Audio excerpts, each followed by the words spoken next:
What's up, guys? ADVENTUBE day 31. It's New Year's Eve. Clock hits midnight. Power goes out. What do you do? Hello everyone. Hope you're doing good. At party time, power goes off. Then, in my opinion, I will going to announce to on the torchlight on smartphones and to download one common song and play it in count of 3 and then dance like crazy, because for sure we will not going to face lack of light when everyone will going to torch their smartphones, and we will not going to miss music when in every smartphone we will going to hear the same common music. I think I put this question together because I think even though we get really excited about the new year and a fresh start and the fresh energies of a new year, there's a lot of swirling questions of what you want the next year to be. So I think I was kind of being metaphysical, rhetorical, this question in terms of your perception of you going into the next year. But it could be something as savage of all the power going off. Can you imagine if we suddenly got like reduced via an EMP or something cosmic, equally cosmic, that we're at New Year's parties all across the land looking for torches and stuff? I know it sounds very Cloverfield. Okay, so my camera's looked strange for the past 2 days, and I just realized because it's trying to white balance to my hair. So that's just something I noticed. Wow, it's the last day. It's the 31st. It's the last day of the year. It's the last day of ADVENTUBE. It's the last day of my yoga challenge. I feel some type of way, but I'm not sure what that way is. You know, this is a pretty unrealistic hypothetical because I would never be at a New Year's Eve party. I've never been to a fun New Year's Eve party. Have you ever had a good New Year's Eve where you were out? Let's be honest. Okay, so the lights go out. You grab your phone. Hopefully you still have cell phone service and that's not knocked out. And first thing I would do is text everybody that I love and make sure that they knew that I love them, and make sure they knew that there had been a problem and the power went out. So comms, first thing to do is communications. Second thing, well, handy enough that your phone has a flashlight, so that solves the immediate need of the darkness. I guess if I still had connectivity, I'd be on Twitter next. I'd be like, okay, what's going on? Is anybody else like tweeting? Is there any more information? Are people out like filming this? Like, are there photos or videos of anything that's going on? That would give me a little bit more information. Hey, Sean S. Porter here with another ADVENTUBE, the final of the year, the final of December. This one is you're at a New Year's party. It hits midnight. Lights go out. Are you ready for what a natural disaster would bring? And what would you do immediately? Well, immediately, you find your friends. You make sure everyone's all right. You see if there's an immediate reason for the power going out, maybe, depending on how late it is. If it's too early, you probably wouldn't, but if it's late enough, people would keep on just partying. Maybe party gets a little more freaky. People would probably figure, you know, some drunk fuck hit the light pole, power will be up in a little bit. Let's just keep hanging. But then once you left, if things were still, you know, out and power was out all over the neighborhood, then you'd start thinking, something's up. As far as would you be ready for whatever the change brought, or whatever was brought by the disaster or the incident, can you ever really be ready for something like that? You kind of just got to go with the flow. I think it's even more important to track down and find the people that mean the most to you, and then you just kind of adapt to the current situation, whatever that might be. See, if power goes out in Cleveland, we just know that grid is held together by duct tape and bubble gum, so we usually kind of just wait and see and assess the damage, you know, the next day or two, and see where we're at. If it's global, I wouldn't panic. We got good things on the horizon, I think. I'd build a fire if I needed light. Make sure that I conserve some battery on my phone so I could communicate for the next, 16 hours.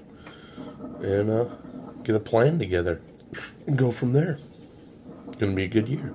Crazy answer for crazy question. Thank you so much for watching this video. Spread love and spread kindness. Because you said Cloverfield, for some reason I imagine that I'm like in a high-rise in New York City. So then probably my next move would be to get the hell out of that building, just so that I'm not like up in the air. If anything's like tail swings around and just takes out the building, that wouldn't be ideal. And if I was in New York City, I probably actually would maybe try to head to Central Park. I mean, it would depend on if I was alone or not. Maybe I wouldn't break off by myself if I didn't have, like, Phil, if you weren't with me and I was by myself in New York City with something happening. I'd just try to get to like the quietest, most secluded place that I possibly could and bunker the heck down. Maybe down in the subway. That might be the move, to get down into the subway system, or like Penn Station. If I was close enough, I could make it to Penn Station. Not that underground would really be necessarily safer, but maybe I have some rodent-like survival instincts that just tells me get underground. I don't think I would want to be high up in any place. Although if you went to the roof of a place, maybe you could have like a better vantage point and see what was going on. It's interesting. I'm really interested to see what everybody else says, because I think we all have our different versions of like what makes us feel safe. I kind of live with that every single day. I think it's important to carry that kind of little 10%, 5, 10, 15% of like survival instincts going into New Year's every year, as with all the advancements with AI and, you know, things happening with climate change and just the state of the world as I see it and others see it, I'm sure. I don't think you can ever really be ready for something that completely changes the world around, changes your life around. You don't really know how you're going to react, how you're going to deal with the stresses. So you kind of just got to take it and go with the flow after you find your friends and after the party's over. Yeah, I mean, if we're gonna go out like that, we're gonna go out. Like I feel like I would be relatively at peace with being like, okay, like, you know, if something's gonna just take a city out, then you're in that city, then that's all she wrote. A situation like this at a party, I think I would have already scoped out the exits of the place, and would be trying to get out one of the exits where not everybody was escaping to, and being somewhere out in the open, but like covered by something. That would be my first port of call. I always carry a torch on me, so that would be alright for night time. And then I think it would be about getting back to home and getting the resources. I wouldn't use any like public transport or anything. I would probably know how to get home roughly. I wouldn't rely on my mobile phone to work, of course. So yeah, I kind of carry that with me every single day. I'm kind of interested to see how people will answer this question.